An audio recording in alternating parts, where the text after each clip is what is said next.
Might be Sunday. Yeah, I'll try to make it back to town. Yeah, get the yaks back in the pen and come on down. Actually, that's my problem. If my wife calls me today, I'll be leaving. We're going to call the meeting to order despite the fact that there are loose yaks up in Senator Barlow's district, and we're going to have to struggle through. So I know the other members will be here shortly. We're going to just pick up where we left off, and we were working Senate File, which one, 22? Yeah, so we were working 22. Had the commission finished their testimony on 22? Or would you like to add anything? Take it away. And I see you're joined by your chairwoman today. So you'll probably do a much better job. Well, you did great. They were great. Let me just say that. I didn't mean it that way. Mr. Petrie. Thank you, Mr. Chairman. Again, I'm Chris Petrie, Deputy Chairman of the Wyoming Public Service Commission. And as you noted, we're all here along with our Chief Counsel. And just to finish up our thoughts on SF 22, I think I had perhaps just gotten to this, but the point that I was making, Mr. Chairman, is that there is no particular reason to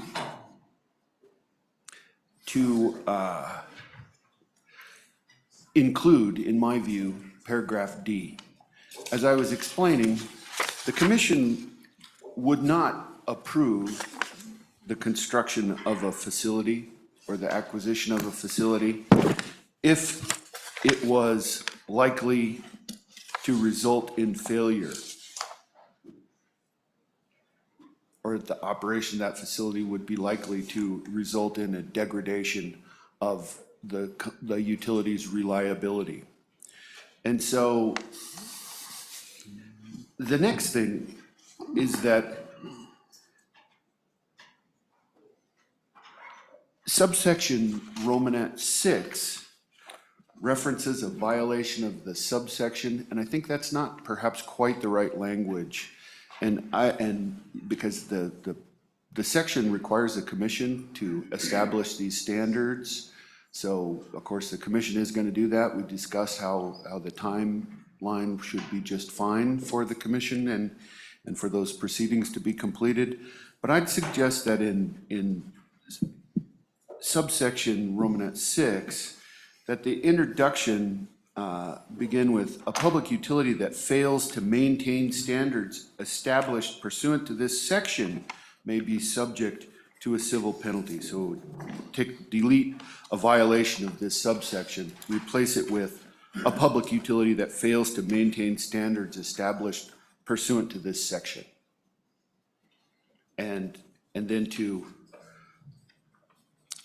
do away with D. And I also need to call your attention to a provision in SF 42 that I believe needs to be coordinated with whatever you're doing, with whatever you do with 22. That has some language that it's page 4, line 22. It's in the same section. Mr. Chairman, which bill did he go to? Say that bill again. I think it was SF 42. 42, and I'm looking at page 4, line 22, which is appended to the existing paragraph A, Romanet 5A. Okay, let's take a quick time out. Senate File 42 is a Minerals Committee bill, and it's called Low Carbon Reliable Energy Standards Amendments. So, and apparently that bill has the same section as our bill. So we don't have the purview to fix that one yet. We could fix it on the floor, or we could work with minerals, but Certainly. Go ahead and explain. Just calling your attention to it. It adds in the last two lines, lines 22 and 23 of SF 42. Yeah. And to ensure that new or expanded resources do not decrease reliable and dispatchable electricity. And so if that survives, that I guess further weighs against the inclusion of paragraph D in SF 22. Gotcha. And committee they do a lot of amendments in 3718-102, as well as they change the definitions, but the meat of the bill is 3718-102, which is the same section, so.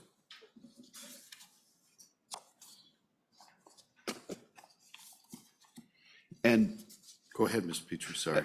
Mr. Chairman, that's really all. The paragraph D, I believe, is not particularly necessary. Once we set the standards,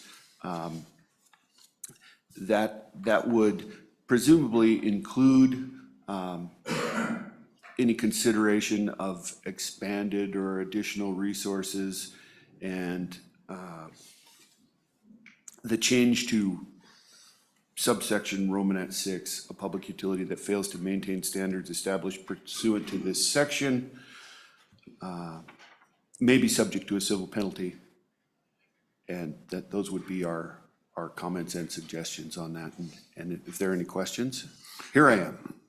You're doing great. And just to be clear, your proposed change to Romanet 6, did you take out the actual dollar amount of the penalty? I didn't understand, or was that? No. The language you proposed is supposed to continue with the language here, right? Right. Do you want to just start at the top again? I'm so sorry. Mr. Chairman, absolutely.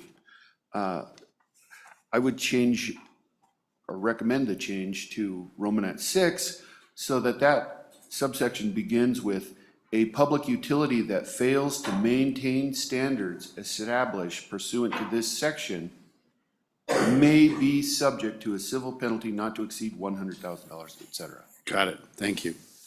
Committee, are you okay on that one? Thank you very much. Questions for Mr. Petrie? Senator Barlow, please tell us about the yak situation first. We're all dying to know. Thank you, Mr. Chairman. So actually, the yak are not in their designated pasture, and they are on the fence line of the interstate highway system. So I'm on the correct side at the moment. So there may be a call at some point from Highway Patrol, and then I depart. So, Mr. Chairman and Senators, does that story begin with, where does a yak go? It might end with where a yak goes. So does law enforcement up in your neck of the woods have experience with yaks? I don't think so, and that might be part of the problem. Well, that's to you, Senator. Thanks for the humor. Thank you. There's not enough of it around here, actually. Thank you, Mr. Chairman. So my question, I just want to reaffirm the query I had last week with Mr. Petrie and with the commission.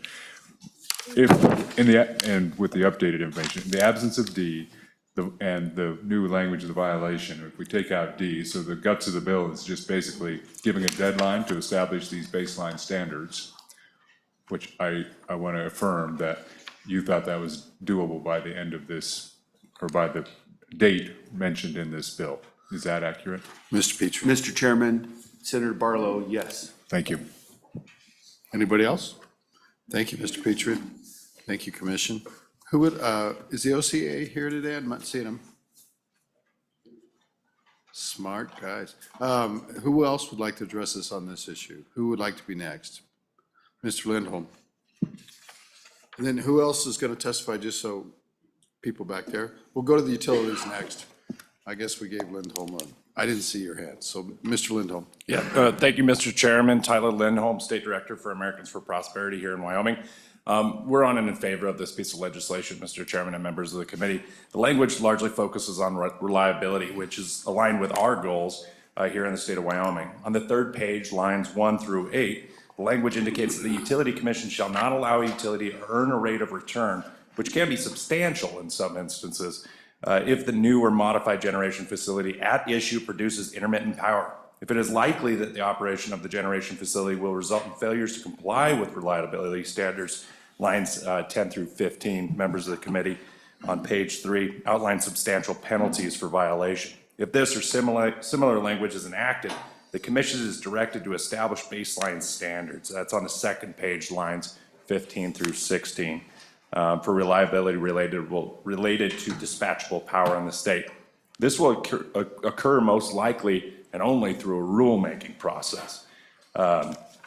It will be necessary to pay close attention to those standards as this is implemented, if this were to go into law, so that those standards are set through that process if it occurs, as those standards will be the foundation upon which the statute is essentially enforced. Some utilities may not be essentially in favor of that kind of language, because it will hold them accountable for that reliability standard. My opinion, I suspect some of those utilities may attempt to get weak reliability standards put into place. So I think, Mr. Chairman and members of the committee, if this does go into law, I think there's a real risk that some of those regulations could be fairly soft as far as our reliability concerns are set. And that's why Americans for Prosperity, we're excited about that opportunity to be able to follow this through the process once it is signed into law. Okay, thank you. Questions for Mr. Lindholm? Thank you very much, sir. Thank you. Let's go to the utilities. Let's go to Rocky Mountain Power first, and then.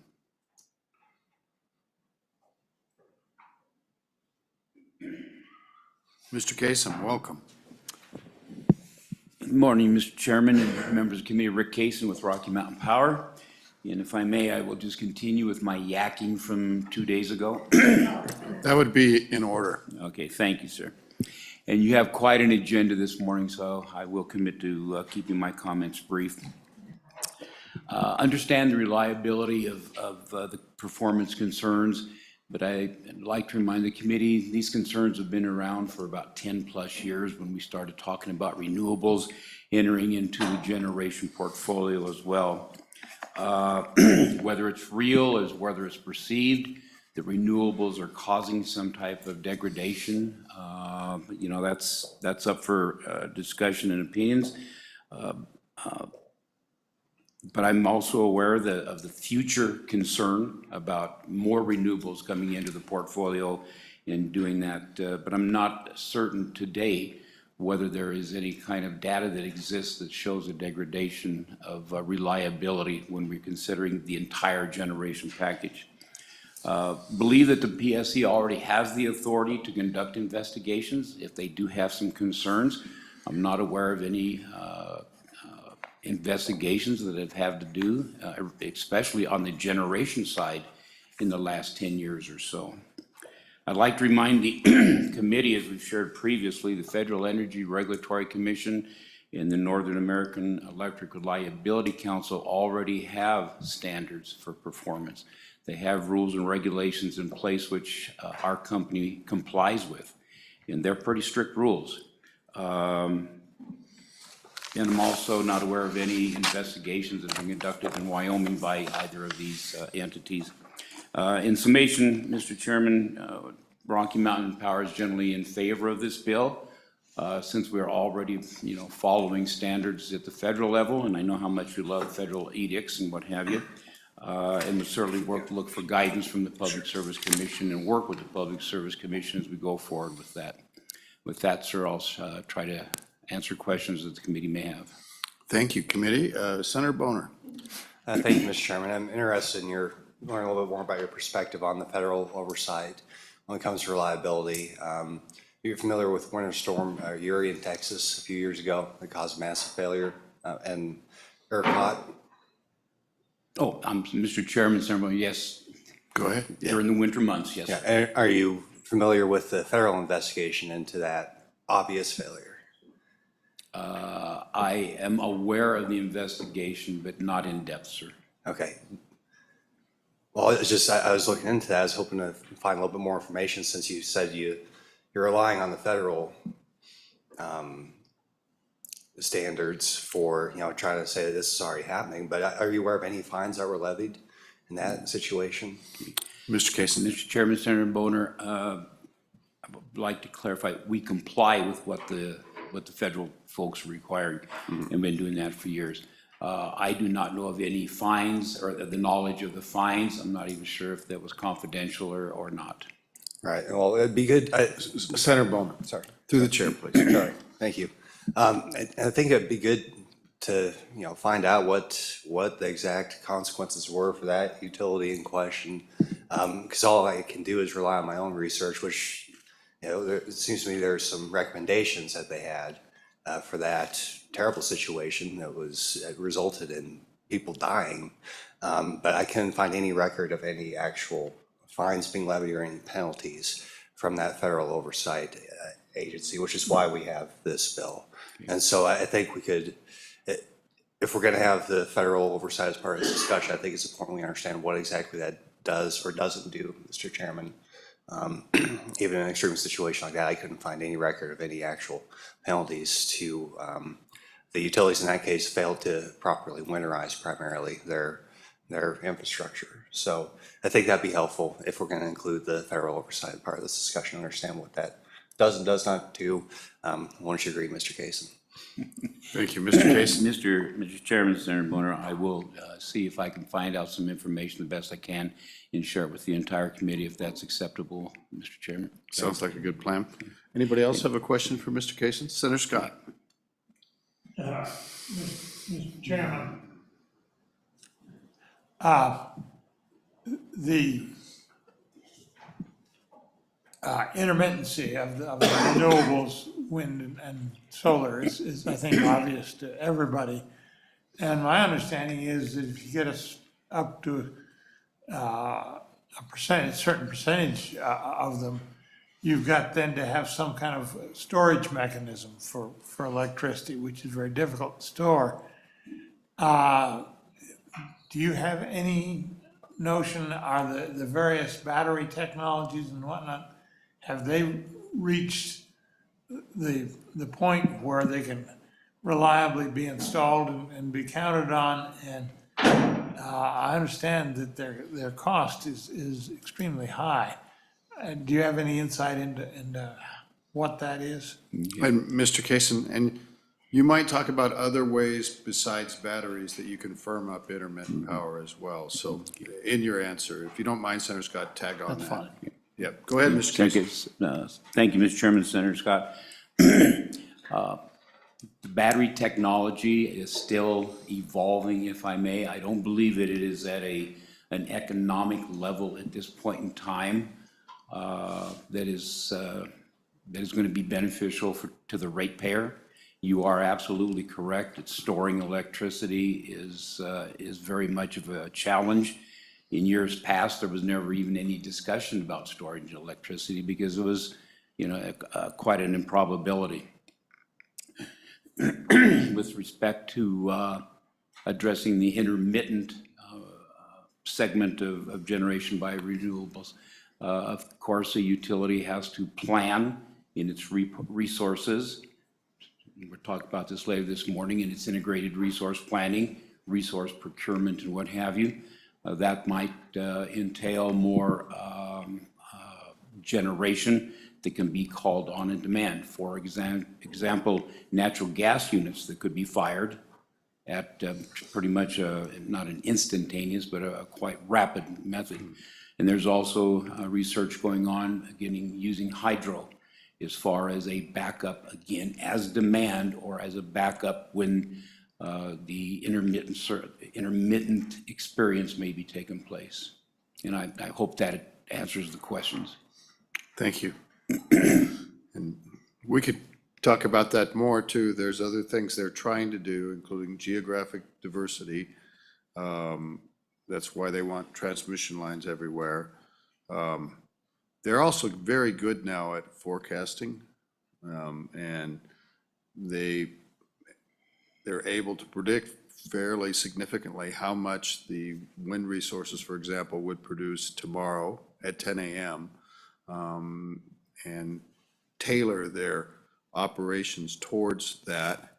And if it doesn't come about, they they're likely to be close. They're getting very good at that, I will say that. Mr. Kaysen, I'd let you tag on if you wanted. Okay, no, thank you, Mr. Chairman, for adding that to it, but again, that science is much more prevalent than it was several years ago, so thank you for providing that. Thank you. And Any- Mr. Chairman, if I may, just Certainly. quickly back to Senator Boner's discussion about the incident in Texas. That was not all about generation. There was quite a bit of transmission or grid failure as well. So I just want to make sure that when I look into I can look at both generation and transmission, or you just want information specifically to generation, Senator Boner, please. if I can find anything. Yeah, thank you, Mr. Chairman. The question revolved around whether the effectiveness or, perceived lack thereof of the federal oversight. And so the specific question, were there any fines levied at all? Any financial penalties leveled at all? So sure, I mean, that's my question. So I guess you can include transmission in that. Thank you, Senator Boner. Thank you. Any other questions for Mr. Kaysen? Any other? Then I would offer that, Mr. Kaysen, I don't know how closely you followed your company's rate case. I mean, that wasn't under your purview, of course. I was involved with it as well as others in this room. And there was a witness from Rocky Mountain Power that provided testimony that they actually came closer to not being able to meet the demands imposed on the system than they had expected in at least 2 instances. And I have notes about the exact witness that testified to that. On that day, they appeared by Zoom. They weren't present in the hearing room.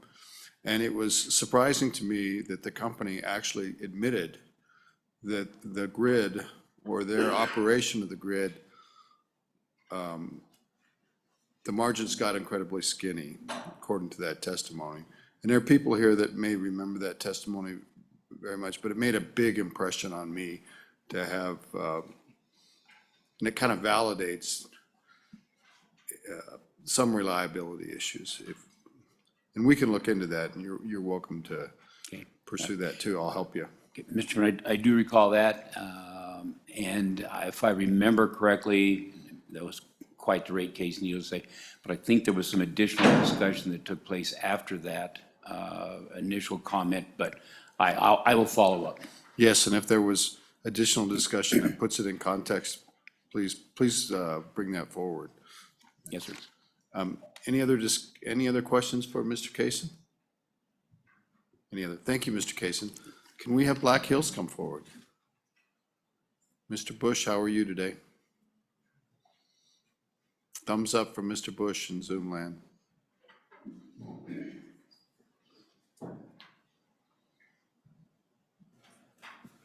Good morning, Mr. Chairman. David Morning. Bush, representing Black Hills Energy. Cheyenne Light Fuel and Power is the electric utility here in Cheyenne that I represent.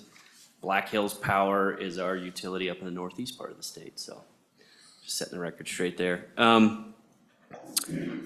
Also, Mr. Chairman, I wanted to note that Mr. Ornalis with OCA did arrive, so I don't know Okay. if he had anything else too, but I know Well, you thank you very much. asked about him earlier. He's behind the pillar, so we'll see if he has anything to add. I think generally, we fall in the camp of the Public Service Commission does a lot of this already. The reliability rules are already in their standards. That is part of, I believe it's part of the House Bill 200 rules that were implemented. 2020 House Bill 200 requires reliability standards to be set for dispatchable power. And so that's already in there. We would support removing paragraph D as suggested by Commissioner Petrie.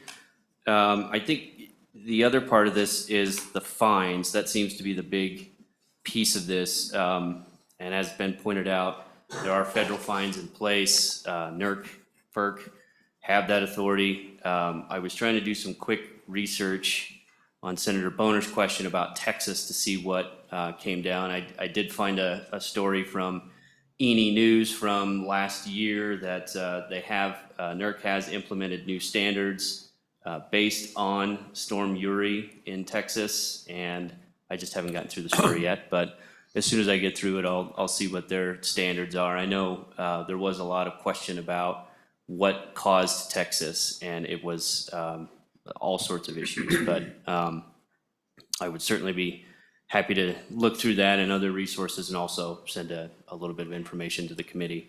I think overall, Mr. Chairman, the bill is a lot of what we're already doing and a lot of how we already operate. And I don't know that it moves the ball forward in getting to an issue that the committee has identified. So I don't know beyond that what, if there's any questions or. Thank you, Mr. Bush. Senator Landon? So, Mr. Chairman, thank you.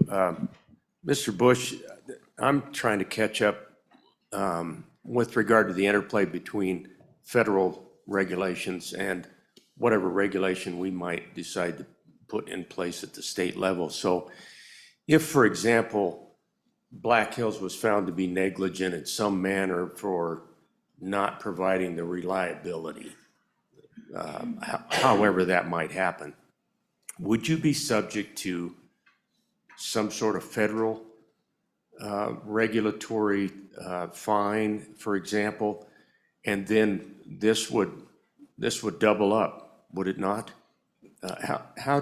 Can you paint that picture for me a little bit? Mr. I don't Chairman. know the federal piece. Mr. Bush, go ahead. That is correct, and actually the fines are basically the same as laid out here. It's $100,000 a day, up to $100,000 a day, and then up to $1 million for any related series of violations. It's basically mirror language to the federal level.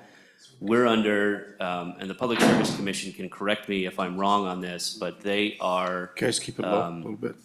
They don't oversee interstate transmission. Intrastate falls under their purview. Interstate transmission falls under the federal government and NERC in particular. So that's where a lot of the fines come into play, is when we're talking about moving power from utilities that are crossing state lines and larger utilities. They do have those standards. They do monitor that at a broader level. I can't say that, we're not all interconnected because there are still some sections of the country where we can't get power to, but for the most part, our grid is getting more interconnected. So that's why NERC in particular is taking a hard stance on getting these reliability standards set, and they're not shy about those fines from what I've read. There's a lot of companies in California, what is it, PG&E? Is that the name of the company in California?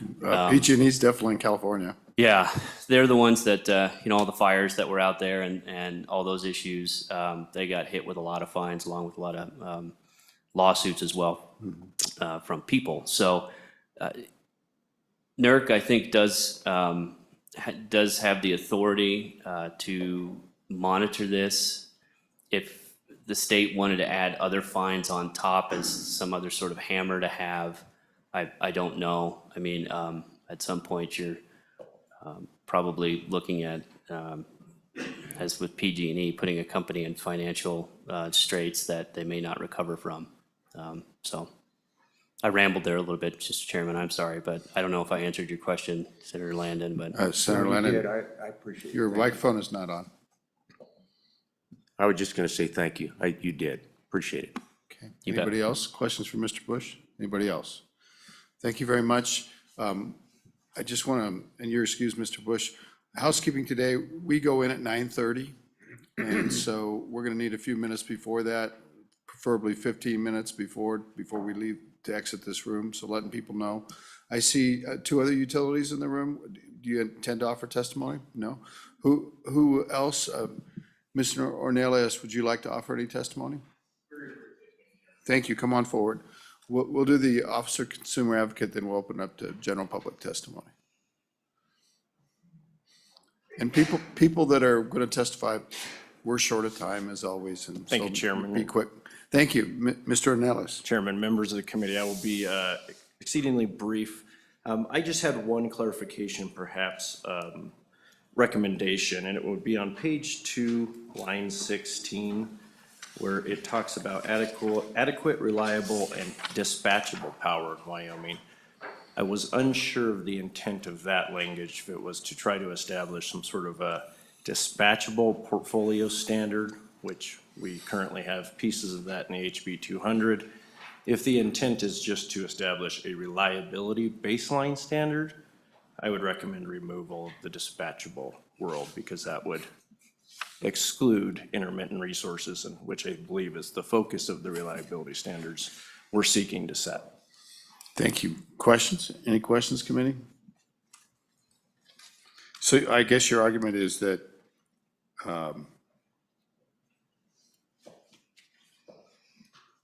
obviously the fleet of resources available, it's a mix of dispatchable and non-dispatchable that work together.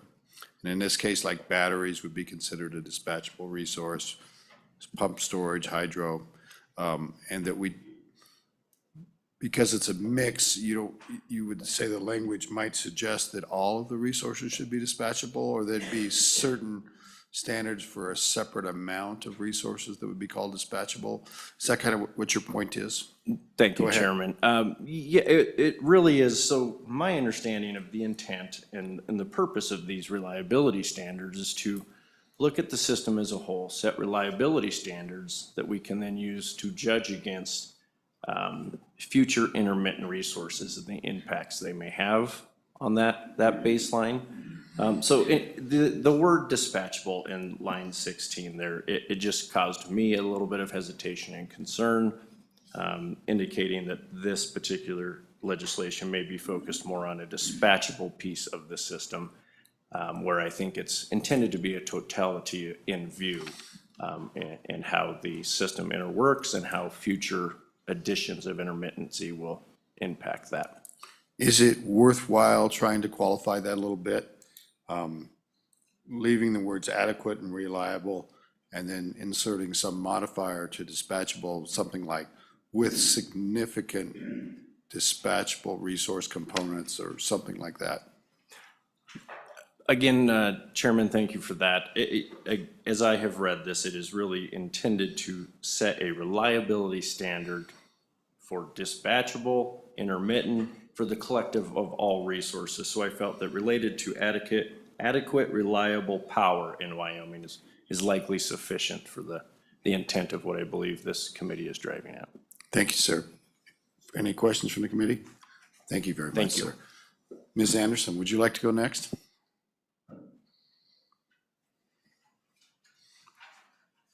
Welcome, Ms. Anderson.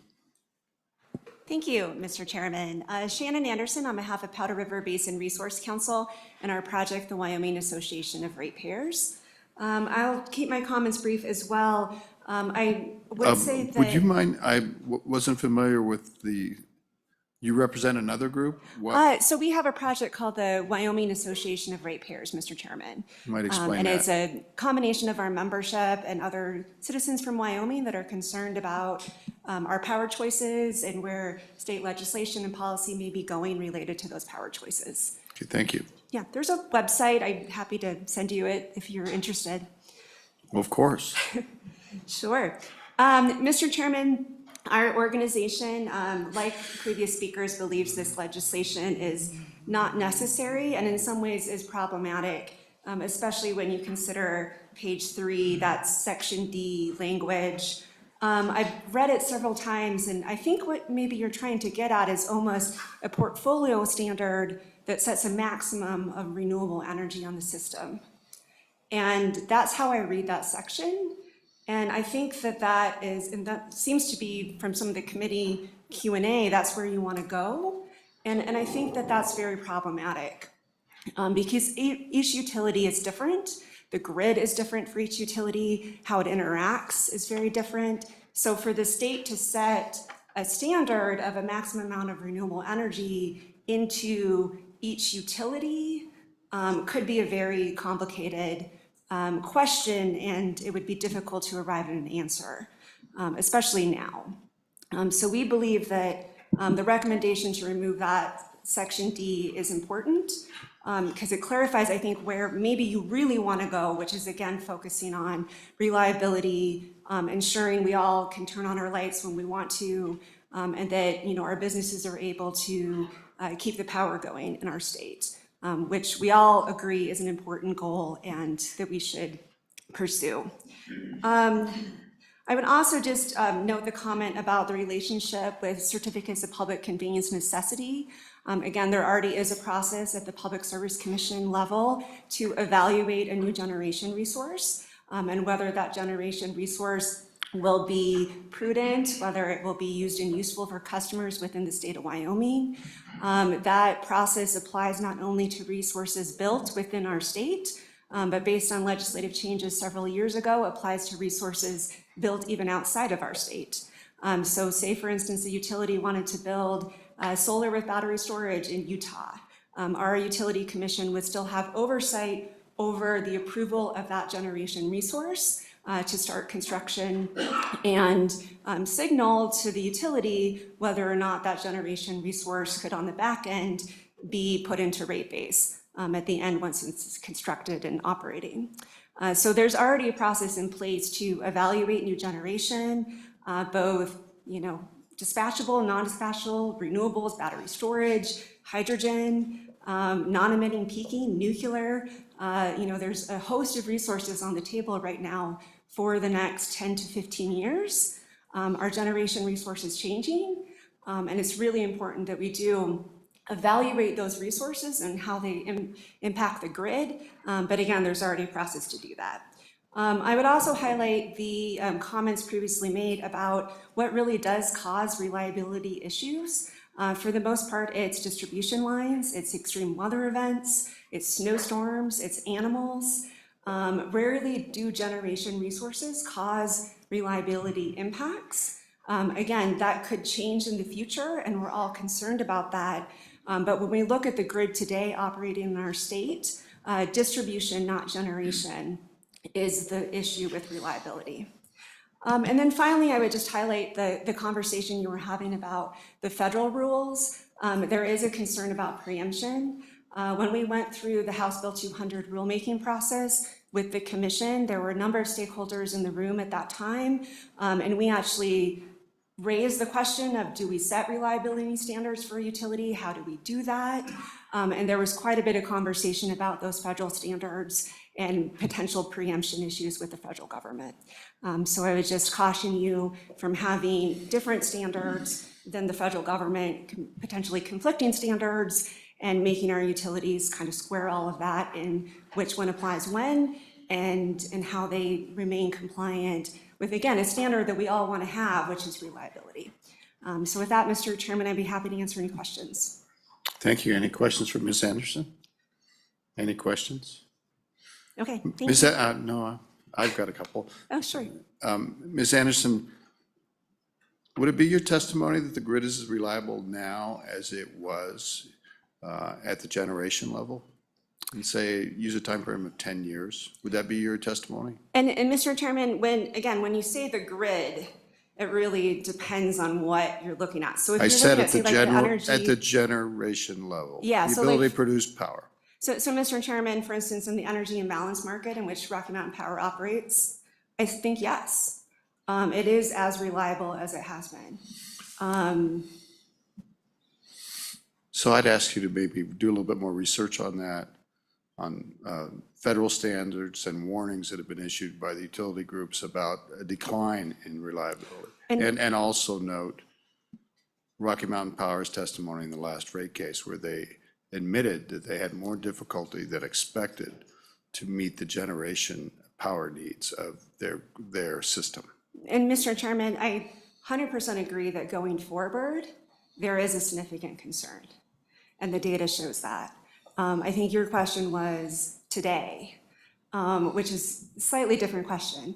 But also, again, the reserve margins are there. The energy day-ahead market is coming into play. There are, again, I think it's important as we go forward to evaluate these issues. Extreme weather events are real. They're happening now. They're going to be more of a concern. The first stakeholder meeting for the integrated resource planning process for 2025, that was a major conversation among stakeholders. How do we maintain a grid with extreme weather, both summer and winter? There are concerns. My testimony is that renewable energy is not necessarily the driving force behind those concerns. So the grid, would it now be your testimony that the grid has some issues that we all need to work on? Mr. Chairman, yes, yeah, Thank you. yeah. Who else would like to testify? Oh, Madam Chairwoman, you're welcome to come back up. You actually haven't been here yet, so welcome. Pardon? Yeah, I was gonna, we'll get Mr. Nelson next if that's okay. Mr. Madam Chair, Chairwoman, welcome. thank you, Mr. Chairman. I don't want to go down the reliability rat hole too much further. But FERC controls the bulk power system.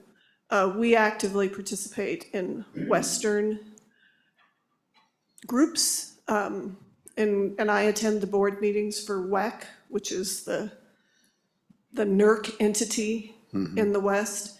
And I will share with you later today their 2024 State of the Interconnect report. It's a new report that they do that is written more for the non-technical people. There is a risk, I think everybody agrees there's a risk going forward. In response to the Winter Storm Uri fines, I can't find anything. New standards were issued as a result of that by FERC. FERC and NERC are paying more attention. And I would also say that WEC does issue fines from time to We better say what WEC is. Western Electricity Council. Coordinating Council, but it's the delegated authority in the West for reliability of the bulk power system under NERC.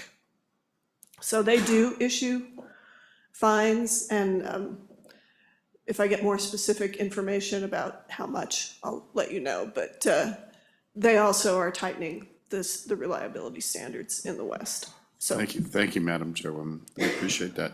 Mr. Nelson, welcome.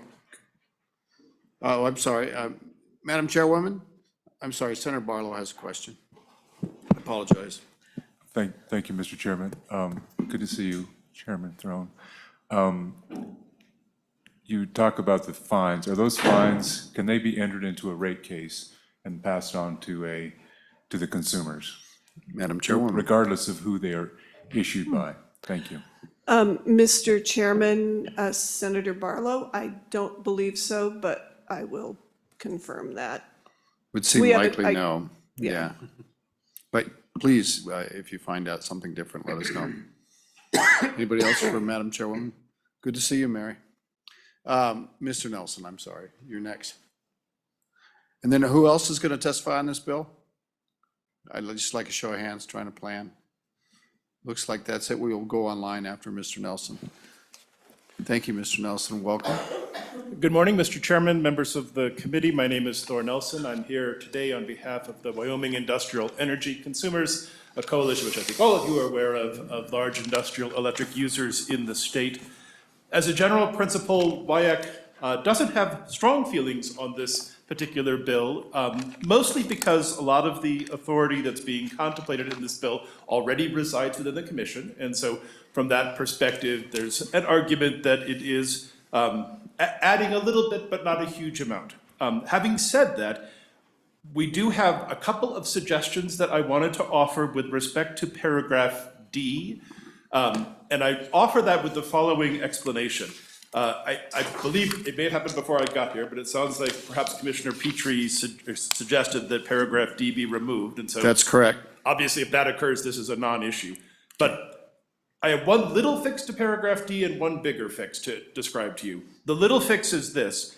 In paragraph D, it uses the word "is intermittent" on line 5. And I just would call the committee's attention to the fact that intermittent is not one of the defined terms in this portion of the statute. And it would be probably more consistent with the rest of the statute to say not dispatchable or not reliable. Those are the two terms that are defined within 3718, and so those are more clear. And I mention this because no generation resource operates 100% of the time, so they are all to some degree, if you use the plain word of intermittent. So that's the small fix. The bigger fix is this. One of the things which this proposed statute contemplates is that you can figure out which specific resource is causing a reliability problem and target the rate base or the investment associated with that resource for disallowance. That's very tricky to do because the system operates as a system. Having said that, one thing, well, the other thing which is true is at the time that you build a new wind plant or a new solar plant, I can guarantee you that the commission will ensure that that plant's inclusion will be projected not to cause an unreasonable diminution in reliability.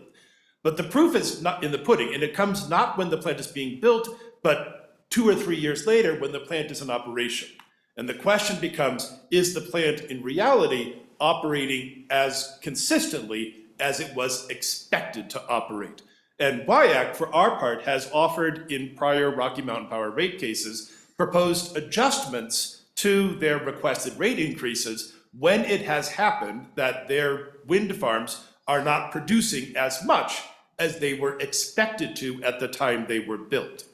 And so one of the things that we would suggest is it may be more effective to accomplish the bill's goal if instead of asking the question, should this plant be added, you instead restructure this to say, after the plant's been operating, if it's not operating as projected, and that's causing a reliability shortfall as contemplated, then there should be a disallowance, because that really will then put the utility to the paces and make sure that if you say this plant is going to operate 35% of the time, and it only operates 25% of the time, and that's triggering reliability problems, now you have something you can actually deal with, as opposed to when a plant is being built and all you have are projections, and who the heck knows whether those will come to fruition or not. And so if you keep D, I would recommend that you consider reframing that to focus on plants that are constructed but fail to meet their projected levels of output, and that then causes the reliability issue that the bill discusses. Thank you, Mr. Chairman. Happy to answer any questions. Thank you. Questions for Mr. Nelson? Senator Barlow. Thank you, Mr. Chairman. So I appreciate that, I guess, alternate approach to what D has contemplated. But my question is that not what the integrated resource plan would also be doing? Is that not a point in time when you're actually built out generation? It would take in both, I guess, existing generation and proposed generation, obviously weighting the existing generation because you have a track record and having, perspective look toward what's coming. So I just throw that, Mr. Chairman, I don't know this process, but obviously many of the folks here, including our providing the testimony, is the IRP where that actually occurs to the point of the testimony. Thank you, Mr. Chairman. Thank you very much, Senator Barlow. Good question. Mr. Nelson. Mr. Chairman, Senator Barlow, yes, sort of. So let me give you the example I was saying. So let's say a wind farm is constructed and approved with an anticipated 35% availability. 2 years, 3 years go by after it's constructed, it actually is only producing 25% of the time. The going forward IRP will absolutely take that into account and plan different resources to address any reliability shortfall created because that plant that is already in service isn't producing as much as it was expected to. So the IRP will correct that over time, and the commission will look at that, and under some legislation we're looking at later today, may have a more active role in that. But what the IRP doesn't do is create any financial penalty, if you would, or incentive for the utility, and Wyoming customers would still pay for the full cost of that wind farm that was underperforming for the life of that wind farm. And if the objective of the bill, which I think is what it is trying to create some sort of financial hit to the utility where the plants aren't doing what they're supposed to, and that's causing a reliability, you would have to do something through rate proceedings, not the IRP, in order to accomplish that. And Senator Barlow, I think that also gets to the point of Ms. Anderson had made the point about the certificate of public convenience and necessity that comes up front. It also has kind of the same issue. It's based on this forecast. Senator Scott, Mr. Chairman, microphone, please, Senator Scott. Or somebody over there will help me. I know it'll come on magically. Can you help us with Senator Scott's microphone? there we go. There you go. Mr. Chairman, I'm intrigued by the suggestion from Ms. Nelson. And my problem is I can't on the fly write the amendment that would implement it. And my question for him is, does he have specific language that would get the job done? Well, I would guarantee you that I know Mr. Nelson, and he's a very capable, Yes, but. and he will provide it if we ask him to. Mr. Nelson, do you have language? Mr. Chairman, Senator Scott, yes, I have language if you wanted to do this suggestion. So what you would look to do, and I apologize, my little thing here is kind of small.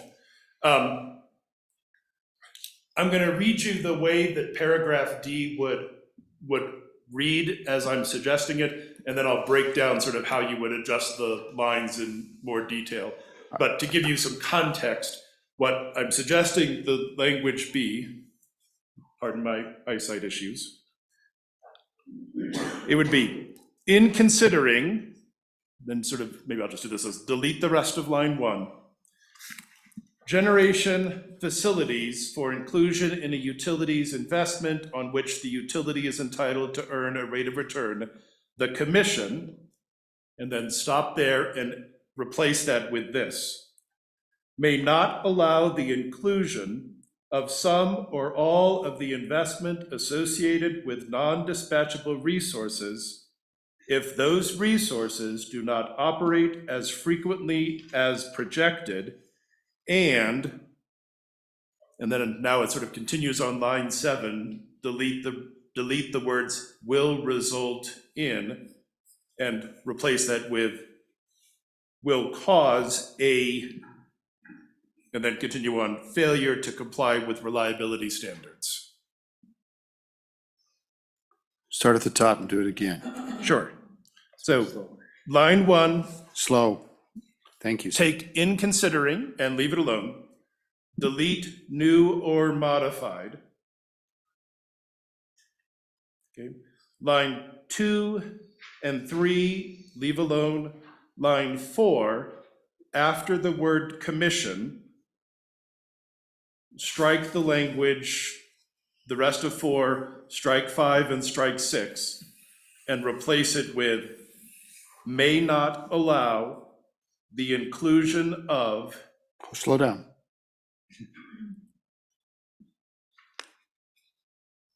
Okay. Some or all of the investment associated with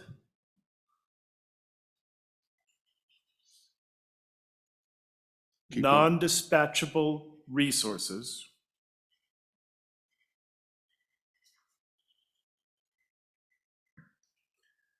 if those resources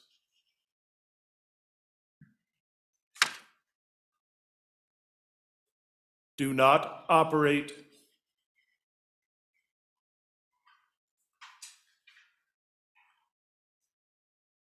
as frequently as projected,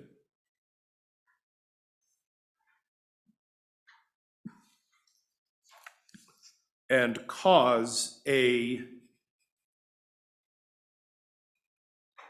okay, and then on line 7, delete the words will result in.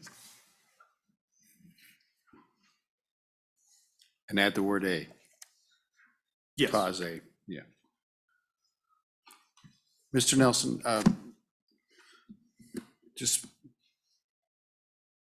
I like what you've done.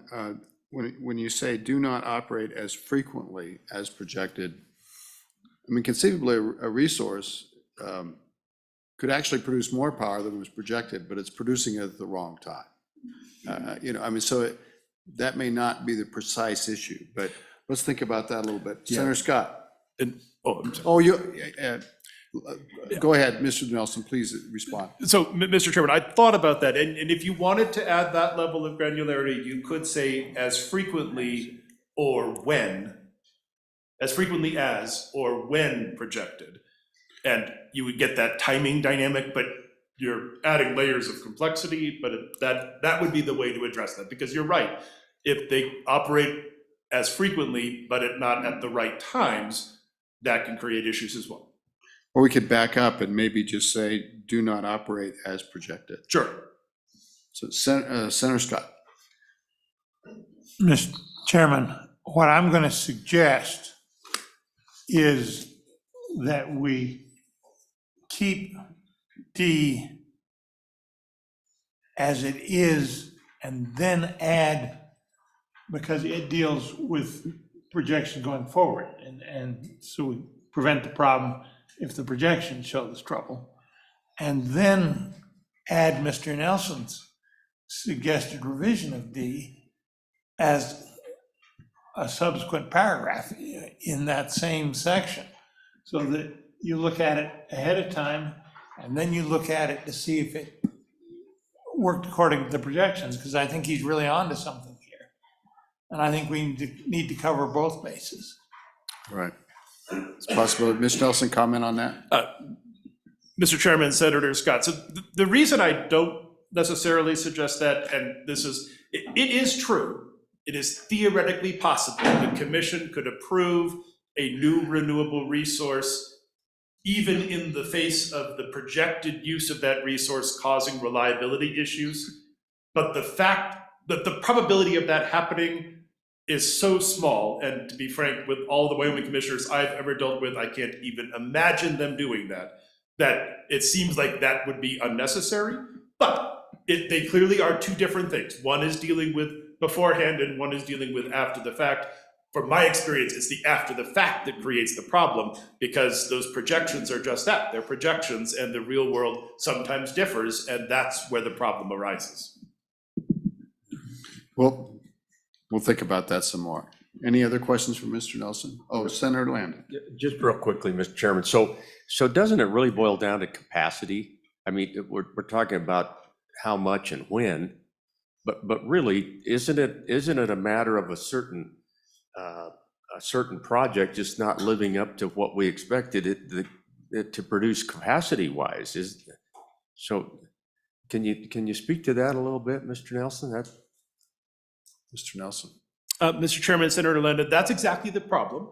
And, intermittent resources have expected capacity contribution that they make. And for example, PacifiCorp is talking about working with what's called the Western Resource Adequacy Program, or WRAP, which is something that I think the committee is familiar with or has heard about. And the WRAP undertakes a very complicated process to assign to every intermittent resource a capacity value based on its anticipated and, in the future, actual operations. And the issue comes in exactly when those resources don't meet the expected capacity contribution, then you create problems. If the resources meet the expected capacity contributions, then the system is prepared for what is needed and everything works fine.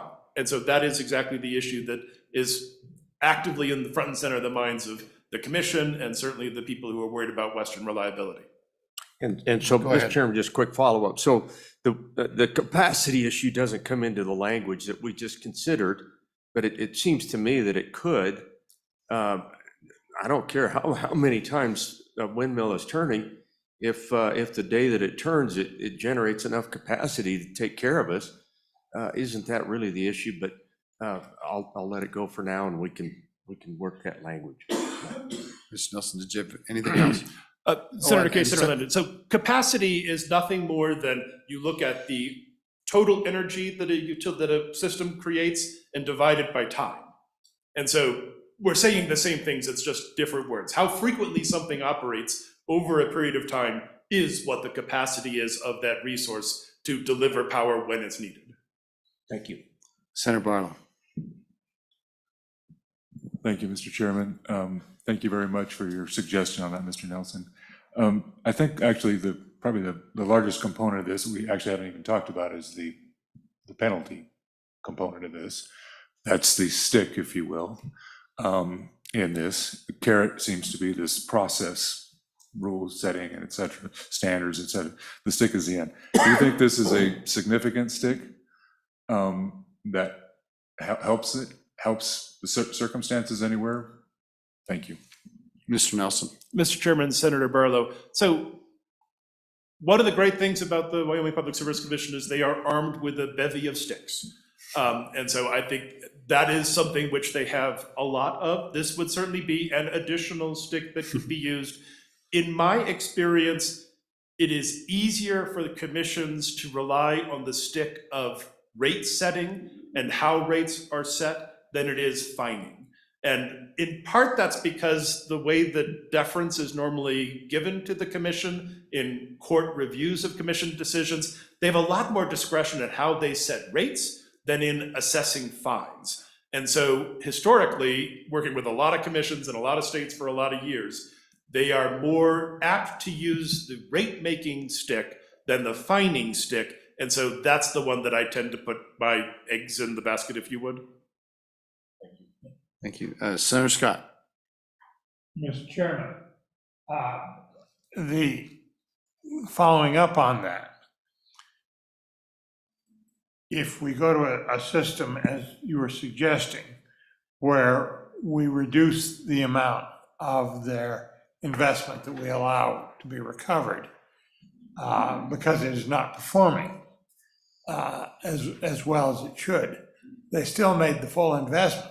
It doesn't work as well, but are the courts going to tell us that we have to allow them to recover the full investment, even though it didn't live up to expectations? Can we make the scheme of reducing the rates that are recovered through the investment, can we make it work, or are they going to likely to prevent us with legal action? Mr. Nelson. Mr. Chairman, Senator Scott. So there are two foundational principles in utility rate making where the commission has discretion to reduce the utility's investment that's allowed in rates. One is prudence, which happens at the time that an investment is made, and that decision, obviously they have the ability to say a particular investment, a particular project isn't prudent, and so you don't get to recover some or all of it. Having said that, there is a second tool which is well established in utility jurisprudence around the country and in Wyoming, and that is what's called the principle of used and useful. And under that paradigm, a utility commission is empowered to disallow a utility cost recovery if the cost at issue is not used or useful. And it is that category of disallowance, if you would, that this potentially, I think, would clearly fall. That the commission would say some portion of that investment is not being used and useful to serve Wyoming customers because it's not running as much as you say it is. And that is an area where the commission has discretion. So again, you could not do any of this, and the commission can do the same thing using their existing rate-making powers. This just obviously creates a more clear expectation for the legislature of what they would do. But this approach that I'm suggesting is well within the scope of what is ordinary utility rate-making and those principles. Thank you. We good? Any other questions for Mr. Nelson? Thank you, Mr. Nelson. Thank you. Checking in the room. Anybody else wish to offer testimony? Checking online, or is there anybody online? Okay. Committee, you've heard the testimony. What is your pleasure? Got a motion by Scott. Discussion? Mr. Chairman? Senator Scott, before you offer an amendment, could we talk in general about this modification to paragraph D before we get trapped into having a new section created or not? I heard your suggestion earlier, Senator Scott, about having D and then having either a subsection or that it incorporates kind of the suggestion from Mr. Nelson. I'm not sure I'm a fan of that, but I'd like to hear you out on that before you make the motion. Mr. Chairman, frankly, the motion I was going to make was to rewrite D as Mr. Nelson had suggested. With- He with- talked me out of the idea of Well, go ahead and make your motion. What are you waiting for? I do listen to witnesses and pay attention to them. Thank you, Senator Scott. Go ahead. Mr. Chairman, I would move that we rewrite subparagraph D as Mr. Nelson outlined, and I hope we have that properly. Debbie, do you think we have it? Do you think you could read it back to us? Would you mind?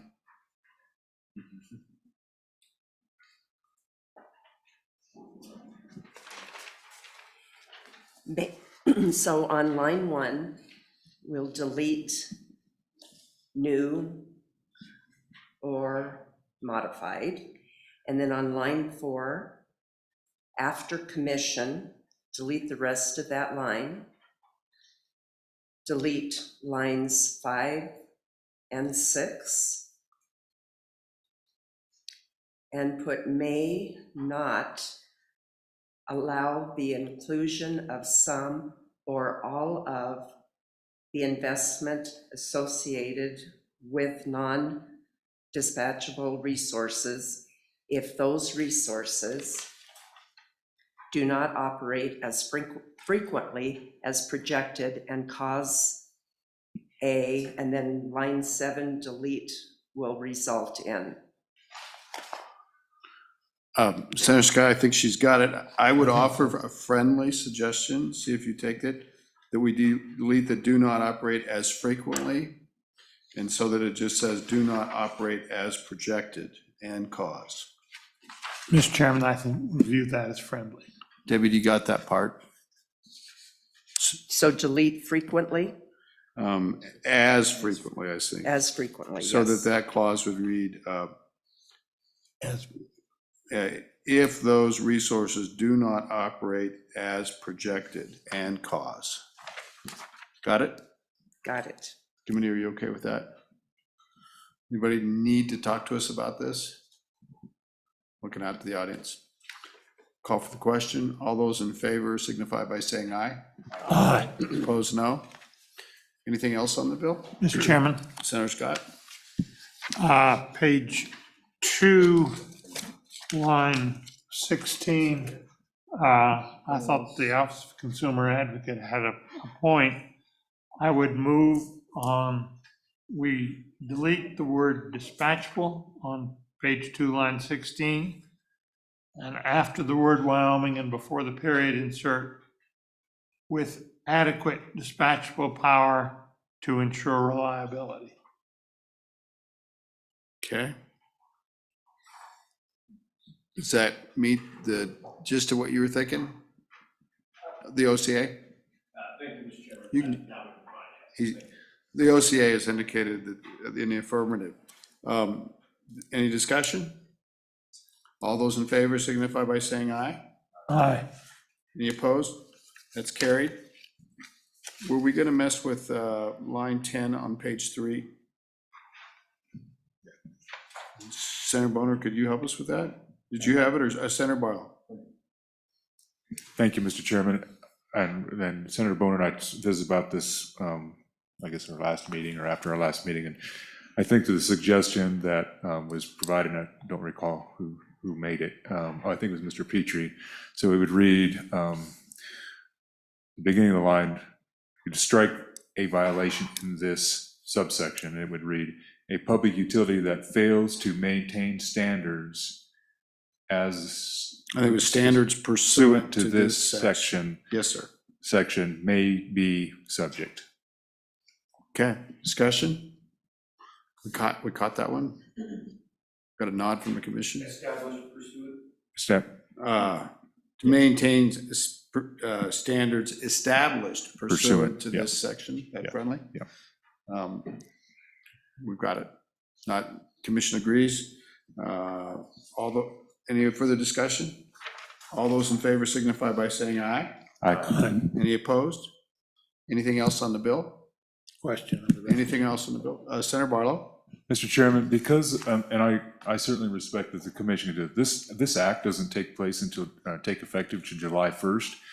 and we have a deadline in it of December 15th. December 15th. So, and I know this maybe doesn't work, it's already in progress, et cetera, et cetera. Right. But maybe if we make it effective immediately, then it's clear that,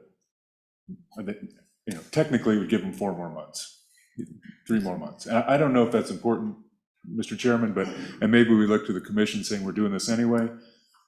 I think it does no seems that harm. There's no harm. Anyway, thank you, Mr. Chairman. I would move to insert in section 2 the standard upon effective immediately language. Okay, discussion? All those in favor signify by saying aye. Aye. Any opposed? That's carried as well. Anything else on the bill? Got a brand new bill. Well, that's what we do. Ms. Russell, would you call the roll on the bill, please? Senator Barlow? Aye. Senator Boner? Aye. Senator Landon? Aye. Senator Scott? Aye. And Mr. Chairman, Aye. we have total of 5 ayes. Thank you very much, everybody. We'll keep working until we get to 9:15, and then you can expect to be back here next Tuesday. So I think the next one is 23, is that correct? Public Utilities Energy Resource Procurement. Committee, again, another product of our interim work, and we might just start with the commission on this, if this is all right.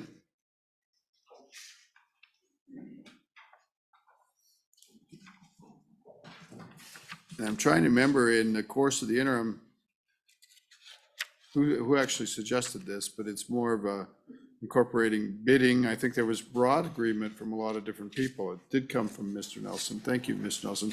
So we'll start with the commission. Thank you. Thank you, Mr. Chairman. I think we also sort of suggested this, but, and I do apologize, I've got a pretty substantial amendment that I didn't get written, but it's deletion, so Okay, hopefully. This legislation, as you said, is to give us some ability as a commission to overview the RFP process that primarily our largest utility goes through.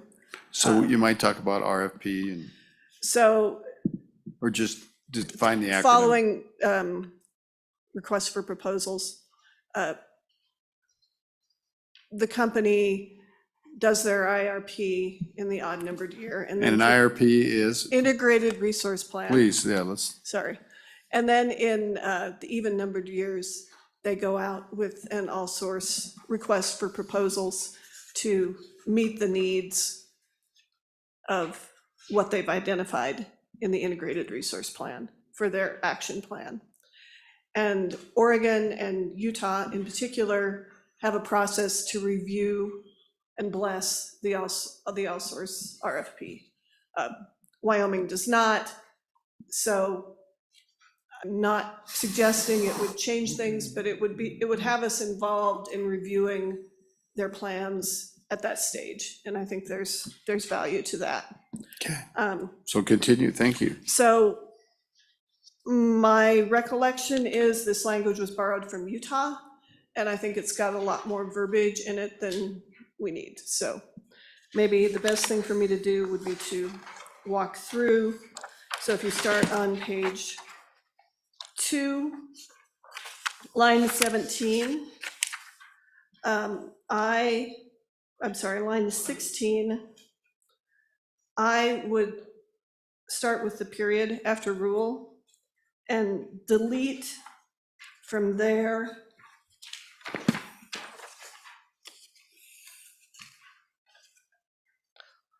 all the way through to C on page 4, so all the way through line 21. All of that is something that we would traditionally deal with in rulemaking.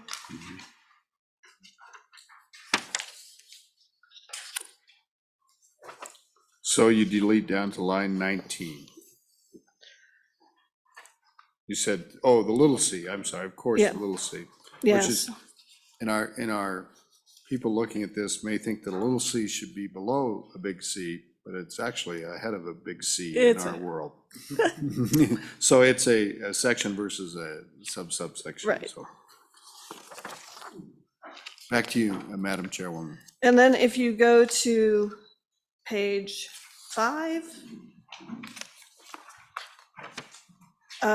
line 21, after disallowances, delete the rest of that line through 22, all the way through line 10 on page 6, for the same reasons. So it's a reference to rules again, everybody. And just, Could we repeat that real quick? you bet, and I'll try to do it for you. So the proposed deletion starts on page 5 with the very last sentence that begins on line 21, the middle of the sentence. Delete the rules except adopted in this section shall include. It continues all the way down till we get to the small e on line 12 of page 6. And then just one more, Mr. Chairman, page 7, line 10, after subsection, delete the rules shall include, and then delete through line 19. See a pretty consistent theme in your testimony today.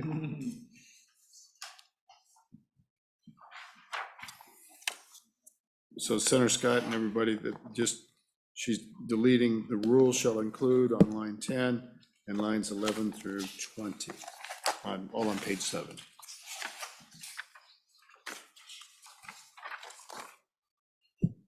Keep going if you, I think I'm done, Mr. Chairman. okay. Any comments on the bill overall? Mr. Chairman, as you know, we did not have a lot of time, and we couldn't spend time with you this fall to really. We were sequestered. Yes, to really go through this. So I think if we keep it flexible enough so we can do the heavy lifting in rulemaking, I still like the concept.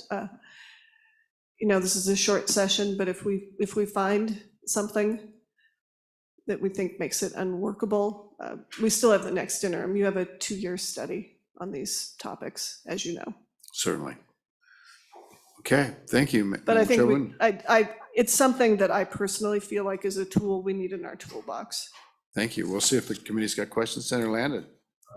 Just quickly, Mr. Chairman, thank you. And are you confident that the fiscal impact will be enough? And I assume there is someone out there that can be hired as an additional analyst to comply with all of this. I'm just curious about the fiscal impact piece. Any thoughts therein? Are you comfortable with, if we provide this budget, is there someone out there that can help us do this? Well, and I might point out, there's not an appropriation in the bill. Oh, thank you, Mr. Chairman. I'm sure you would want one, but that would send it to our other friends. Right. So this does have a fiscal impact. There is no appropriation. As an agency head, I bet we'll hear about that. Okay. Mr. Chairman, Senator Landon, thank you for bringing that up. I obviously did not have enough coffee this morning. Yes, we do need additional staff. This bill combined, particularly with the next one on integrated resource planning, the whole package of bills that you were considering would require additional staff. Mr. Burbridge does the fiscal notes and can give you a number, but Okay, sounds like, and there are people out there. I mean, it will be a challenge for us to hire them. There's a lot of demand in this field, as we've explained, I think, to you in the past, and also to the Appropriations Committee. It's kind of a hot area right now for people. So, we've attempted to hire staff and lost them to other states paying entry-level salaries that are as high as our senior people. So, Madam Chairman, thank Mr. you. And Chairman. just something to think about, committee. Thank you. thank you very much.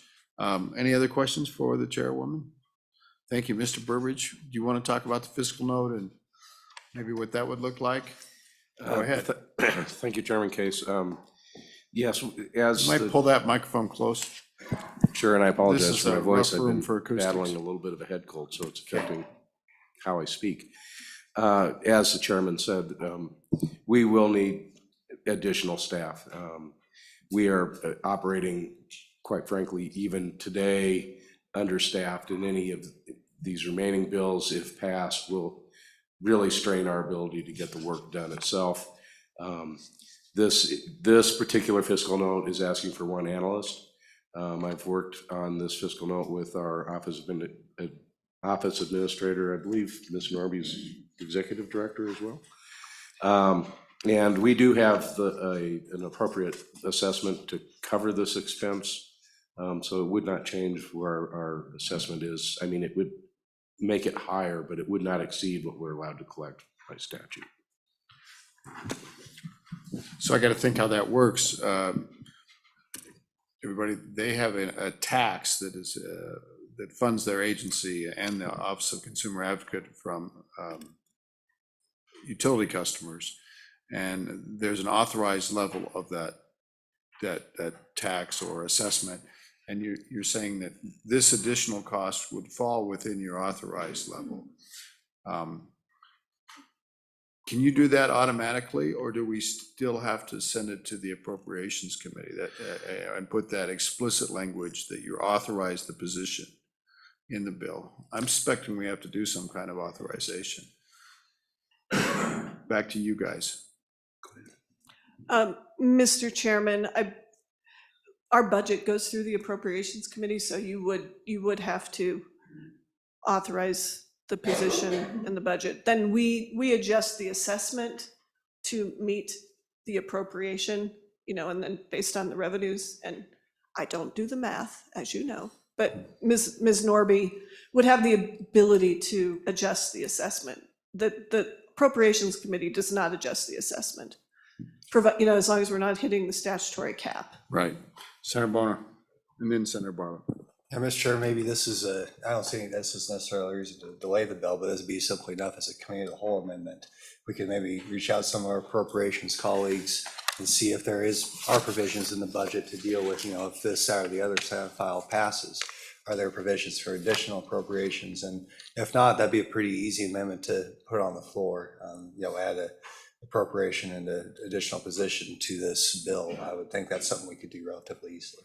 But just to discuss that for a second, if I were the Appropriations Committee, I would feel like we were going around them to bring it on the floor as a committee of the whole amendment. And I think we'd have better success going forward and sending it to them. But Senator Scott, did you have a comment on that? Let's get Senator Scott's microphone. There you go. Mr. Chairman, I think that the bill is going to need to carry an appropriation that authorizes the additional analyst and provides the necessary funding from your source. Public utility tax, yeah. Yeah, and we could try putting that on here, Mr. Chairman, or we could re-refer the bill to the Appropriations Committee saying it needs it and have them put it on. I kind of like that idea.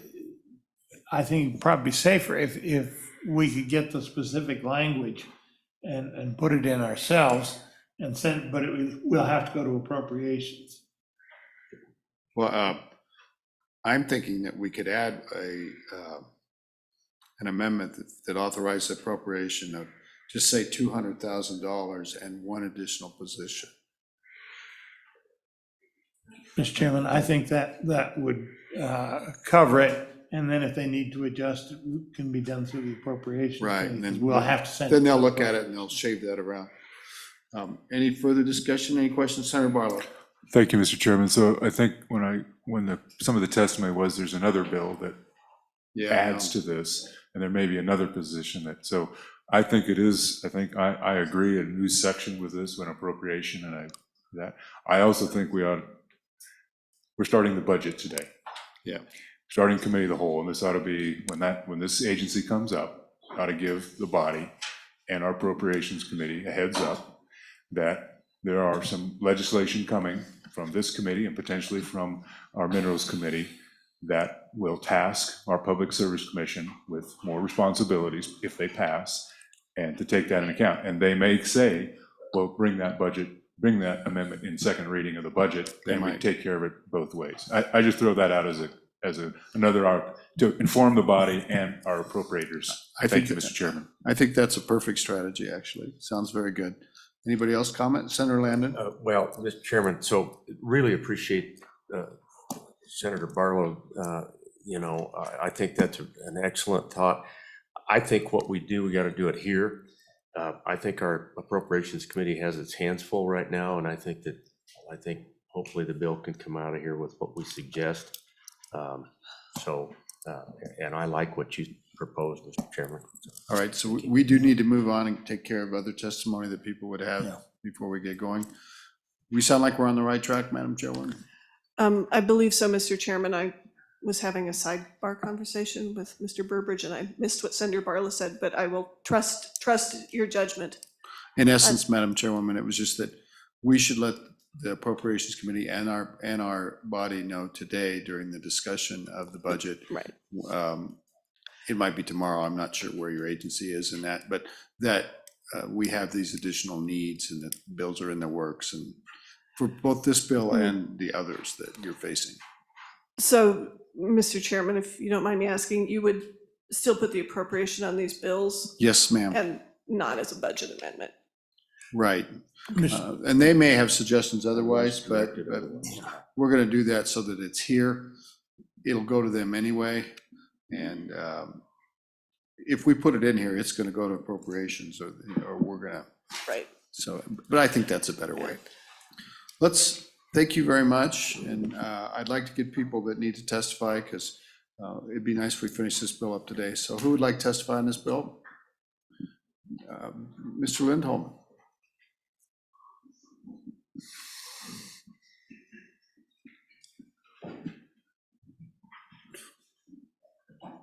Thank you, Mr. Chairman, members of the committee. Tyler Lindholm, State Director for Americans for Prosperity here in the state of Wyoming.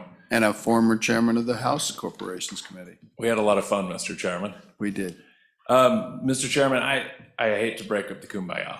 I've been a huge fan of the legislation the Corporations Committee has worked over the summer. However, Senate File 23 is not that one for us at Americans for Prosperity. And our point is simple. If the state wants to make sure that ratepayers specifically are treated fairly, it can do it in a number of ways other than micromanaging a private business. Instead of the structures of the bidding process as outlined in this text, the legislature could require the Utility Commission to disallow certain costs and expenses that are not fair, just, and reasonable, which probably actually already exists in law. In fact, one could even point back to the last piece of legislation. But the language directing the commission to evaluate which costs and expenses are eligible for recovery through rates that could connect that cost recovery to a variety of factors, including reliability and cost. In such a scenario, the reasons for a possible disallowance of costs could be related to the cost, expenses, and reliability of a particular generating facility. But here again, Mr. Chairman and members of the committee, I think you handled that in the prior legislation in regards to reliability. And with that, I'll stand for any questions, Mr. Chairman. Any questions for Mr. Lindholm? I'm not seeing any. Thank you, Mr. Lindholm. Thank you. Who else would like to address the committee on this bill? Mr. Nelson? And then are there utilities you guys going to weigh in? Sorry, I didn't mean, well, you can beat up Mr. Nelson after he talks. That would be kind of fun. Mr. Nelson, we're in a time constraint, everybody. We want to try to finish this bill by 1:15, so go ahead. Thank you, Mr. Chairman. Thor Nelson on behalf of WIAC. WIAC supports this bill. WIAC is comfortable with the amendments proposed by the commission. WIAC believes that this legislation will allow the commission to take proactive steps to make sure we have the right electric mix going forward. Thank you. Thank you. Questions for Mr. Nelson? Thank you, Mr. Nelson. Let's go to the utilities. Black Hills first. Mr. Smith? Mr. Bush, why did I say Smith? I don't know where that came from. That was weird. Mr. Bush, I'm very sorry. Welcome. Mr. Chairman, if I could be Mr. Smith and be more successful with the committee, I would take You it. could go to Washington. Mr. Chairman, our sensing the will of the committee and the legislature in general with some of these issues over the past year or so, I think I'll try to keep my comments as brief as possible and focus on one issue that my folks flagged. We'd like to see the possibility to continue to be able to work directly with some of our large customers to build generation that they require or want. And specifically, there may be a large power user here in Cheyenne that wants a specific kind of power. We would like to be able to agree to that request, help them build that without having to open source it and go through all the process, and continue to be able to work with our customers one-on-one to fulfill their needs. And specifically, if it's large data type company that wants something that would be someone that would be above 100 megawatts, which I think is the threshold in this bill. So to continue to be able to work one-on-one with our customers to meet their needs is something that we would like to maintain the ability to do and not have that oversight. I think. How would you get that flexibility in this bill? I think you could go to page 9, and I was trying to track along with Commissioner Throne on her deletion, so I apologize if I missed it, but I think if you added in under E, where it's describing the we're talking about what is a significant energy source. Perhaps we could put some language in there that this does not apply to a customer request for a resource solely for the purposes of that customer, if that makes sense. It's not a rate-based generation source. This would be something that a particular customer would want for their purposes solely. Let me do just a slight bit of housekeeping. I don't believe the commission offered an amendment in this area. This is under the definition of significant energy resource, starting on page 8, line 5. So you're proposing a modification to what is considered a significant energy resource. Correct me if I'm wrong, but the commission didn't offer any amendments in this area, so it's as written. Okay. So let's hear what you're proposing again. I knew it'd be an F. I think so, sir, and that Be a capital F. comes to my limitations on drafting, but language in there that would say something along the lines of a significant generation resource does not include or does not apply to a customer request for a resource solely for the purposes of that customer, something along those lines. And again, this would be generation that would not be rate-based to the rest of our customers. This would just be for that one particular customer. And pardon me, committee, but your authorization for those customer-specific resource procurements, that came about a couple of years ago with a separate bill and a separate piece of statute, right? I think it did. We didn't actually do a statute on that? Madam Chairwoman is nodding. She's nodded both ways, actually, but we did do something. There was some legislation. And so if you were to tie this to that legislation, it might tighten it up. I don't know. I'm speaking off the top of my head. Mr. Chairman, if you'd like, I could do some more research into that, and if we need to bring something as an amendment later in the process, we can do that as well. That was just. Yeah, it'd be a floor amendment committee of the whole, I would suspect. If that would be easier. I know you're under a time constraint and trying to amend on the fly. I don't want to throw a monkey in the wrench here, so. Committee, any questions for Mr. Bush? Do you kind of understand the issue? I don't know if you recall the bill, but they've been very proactive that when they work with companies that want to have particular types of resources, probably for the more green thinking companies or social responsibility or just image, they're able to procure those resources for the company and get the benefit of that kind of excluded from the rest of the public utility system, and also suffer the consequences of that, as I recall. I'd have to look at that legislation. And I think those are the resources he's talking about here, saying these shouldn't have to come under this program. And so the essence, have I captured it correctly, Mr. I Bush? think so. And Mr. Chairman, our understanding of this, the purpose of this legislation is generation that would be rate-based to all ratepayers. Gotcha. And what we're saying is just that. And it may be a gas turbine for somebody someday. Whatever that request may be, we would just like the flexibility to still be able to work with them. I think what you're referring to is the blockchain interruptible service tariff that we worked on a couple of years ago, which was interruptible and allows us to work with a customer if they're willing to take the risk. We get the benefit as well of having that customer on our system, but it doesn't impact other ratepayers. I remember. And that's through a tariff that we've worked with the commission, as well as some legislation we did.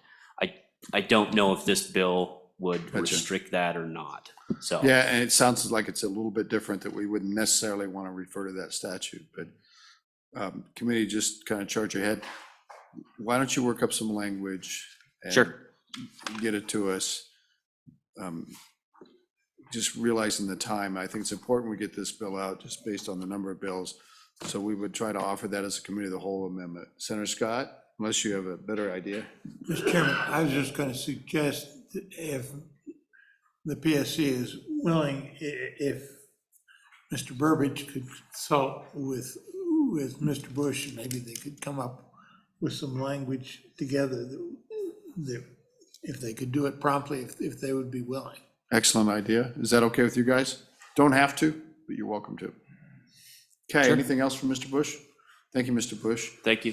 Mr. Kaysen, I think you were trying to, I've got the OCA back there, and I apologize. You're behind my pillar. Okay, Mr. Kaysen. Okay. We're really down to 10 minutes. Thank you, Chairman, members of the committees. Anthony Ronalds on behalf of the OCA. I had not planned on speaking on this particular legislation. In general, I believe it does provide benefits, as you've heard from the commission and others in this room, and is a good step forward. However, with respect to Mr. Bush and Black Hills, I would caution against such amendments.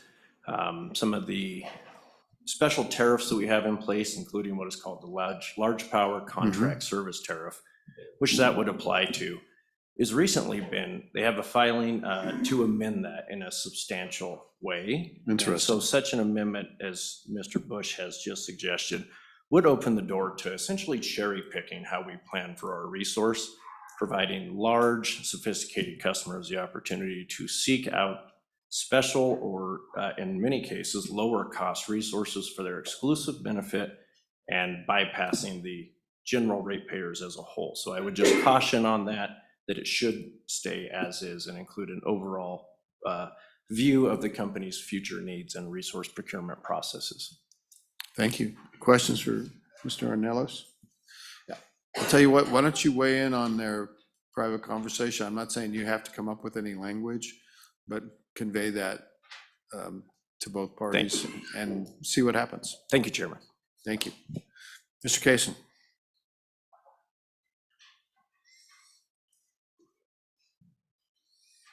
Welcome, Mr. Kaysen. Once again, Mr. Chairman, Committee, Rick Kaysen with Rocky Mountain Power. Overall, we can live with this bill. As noted earlier, we're already doing this in the states of Utah and Oregon, and hopefully this would provide at least some consistency when the company is looking for resources on just not for Wyoming, but other states in which it operates. One, I don't know if this is a concern or just a clarification, and that's on the independent evaluator that is part of this bill. And with the additional staff member coming in, potentially coming into the Public Service Commission, I understand the use and the term of an independent evaluator, but I believe this is what the commission and what the Office of Consumer Advocacy already does when they're doing their evaluations on resource procurements and back to rate base and everything else we've talked about earlier today. So just a little clarification on that, the use of that independent evaluator would help. Using an independent evaluator may cause some time delays. There could be some more costs involved in this. I'm sure there will be some differences of opinions which could lead to eventually contested cases, again, for more potential delays in that. So again, I don't know if it's just a clarity that I need or a concern that I have on using an independent evaluator. Just for the committee, that's the language on page 6, line 12, that small e section. It's also referred to in lines 9 and 10 above. My apologies that I did not identify that. So just, again, those are my brief comments, Mr. Chairman. So I'll stand for questions. And if I may, I do have some information, if time allows, to address Senator Boner's question about the Texas incident, and maybe we can close that out today, so. But we'll stay on the bill, of course. We're going to be doing electricity stuff next Tuesday for sure. We still have to finish these bills, and I don't have the ability to call a meeting for the noon hour, I don't think, so. I will keep. That would be a good time. Okay, very good, sir. Questions for Mr. Kaysen? Questions for Mr. Kaysen? And one thing, I just might note that, is you're thinking that the independent evaluator may not be an employee of the commission, and so maybe are we still okay with the authorization of the position rather than authorizing it as a contractual services? And I'll look to the commission for the answer on that when we work the appropriations. But thank you, Mr. Kaysen. Yes, sir. Who else would like to address the committee? Anybody else? Is there anybody online? Okay, committee, you've heard the testimony. What is your pleasure? Got a motion by Landon. Discussion. Would anybody like to offer the amendment to delete all the specifics about the framework for rulemaking that was offered by the commission? Senator Barlow? Thank you, Mr. Chairman. I can go through it if you'd like. I think I have it accurately reflected in my comments. So Read it out, that'd be great. the motion would be to strike page 2, line 16 after the period, rule period, strike the remainder of the page, strike all of page 3, strike page 4 through line 21. Agree? The next striking starts on the bottom of page 5, line 21, after disallowances period, strike the remainder of the page, strike the top of page 6 through line 11. Agree? The next stricken language would be line 7, page 10, page 7, line 10, subsection period, strike the remainder of the page. Oh, no, I'm sorry, strike through line 21. My apologies. Through line 20. Okay, 20, 21's remade. 20, yeah, I'm Okay, sorry. agree? My apologies. I think that's it. And that is the completion of the suggestions from the commission. I'd move that striking that language. Any discussion? All in favor signify by saying aye. Aye. Okay, that is passed. The issue of the appropriations. Madam Chairwoman, can you help us with this issue of the independent evaluator? Because that sounds like you don't need a staffer. It sounds to me like you need contractual funds, but help me with that. And Mr. Burbridge, you helped with the fiscal note, so help us with that. Mr. Chairman, the independent evaluator is not the staff person. The independent evaluator is an outside consultant, and that is what is done in Utah. The commission hires the outside consultant, but the commission doesn't necessarily pay for the outside consultant. The bidders can pay. That would be part of the rulemaking Gotcha. to set up how that's paid. The analyst is, to advise us. So you have a solid staff who kind of oversees this process and advises you, but then the bidders themselves pay for the independent evaluator. Or The however we utility set it up. does, or somebody does. Okay, I And get it it- right? And it's what they do in Utah. Mr. Burbidge, you agree with that? It's always good to agree with your chairwoman. Mr. Chairman, I'm not going to disagree with the chairwoman. Smart man. All right, committee, you got it? So we're back on the appropriations. Senator Scott? Move we include an appropriation for authorizing one additional analyst and $200,000 from the appropriate account for the Public Service Commission. And Thanks to they'll Public also Utility Fund, isn't it? Or- consult Don Richards and get that. So Debbie, just by, it's a pretty standard motion that we make, but we seek a little help from the Appropriations Committee or Appropriations staff, Don Richards or his staff, to get the actual language of it. But it's one position and $200,000. Okay, committee, any discussion? All those in favor signify by saying aye. Aye. Any opposed? That's carried. Mr. Bush, I don't think we're gonna try to tackle, we're gonna let you work with other people about this. We heard the caution of the OCA on this, and so we might be a little bit more skeptical than when you first started out, so you got some work to do. Anything else on the bill? Anything else on the bill? Debbie, would you call the roll, please? Senator Barlow? Aye. Senator Boner? Aye. Senator Landon? Aye. Senator Scott? Aye. And Mr. Chairman? Aye. We Looks have a like, total of 5 ayes. looks like that might have squeaked by. Just by way of telegraphing where we're going, we're not gonna have a meeting over the noon hour today. I don't even know how this discussion of the budget bill is gonna go. But we can plan on being here Tuesday morning, probably starting a little earlier, maybe as early as 7. And you can probably plan on the Corporations Committee having a continuation of that meeting over the noon hour. We're gonna hit into deadlines for getting stuff on the general file, so. And I'm sorry, Mr. Parfit, we didn't get to your bill yet today, but, not your bill, but the bill you were intending to testify on. So if that's acceptable, anything else? Have a great day, everybody. Thanks a lot. Can I ask a favor? Yeah. My son is here today. Okay. Can he sit where your intern sits? Yes, yeah. Okay. He never gets here. He's the guy with the long hair. Yeah, sounds good. All right, thanks a lot. Yeah. And so CJ was making a little bit of